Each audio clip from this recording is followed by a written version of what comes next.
So in yesterday's video, I realized I might have given off the impression that I only think the Iran war will pop off if Trump is assassinated or some other scenario like that. No, what I was saying in yesterday's video was that if Trump dies, I believe his death will be blamed on something that will give the Israel lobby pretext to start the war with Iran. But make no mistake, Trump being alive does not mean this war doesn't happen. I hate to break it to you Americans out there and the rest of the world, this war is still most likely going to happen. Contradictory to what was happening last week with the good faith talks that were happening, right? Because this week, Iran is calling us untrustworthy, and Steve Witkoff has reneged on his biggest hope for this deal, right?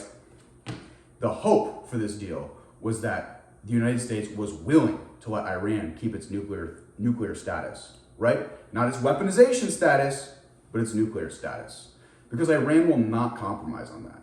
Iran will not compromise on its nuclear status because if it compromises on its nuclear status, it will get the Libya treatment from Israel or the United States, where it gives up its nukes peacefully in the pretext of letting the country survive and letting it continue, and then they will overthrow its country and kill its leaders. Iran has seen this before. It's obviously unwilling to happen again. This is strengthened by the fact that Iran knows a conflict with Iran will not end the way the West and Israel wants. Look at the lasting effects of the Afghanistan and the Iraq war.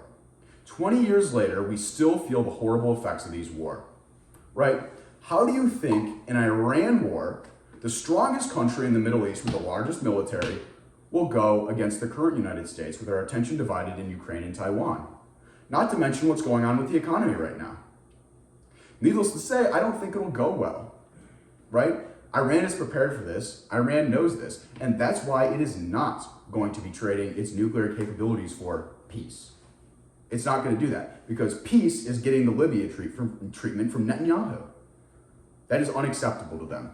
So instead of playing these games with the West, Iran is going to rely on the fact that its three key nuclear facilities are all underground. The only way that those facilities can be targeted are with nukes or 30,000-pound bombs. And that's why Israel needs us, because we have access to the B-2s that can drop those safely. Their F-35s can't.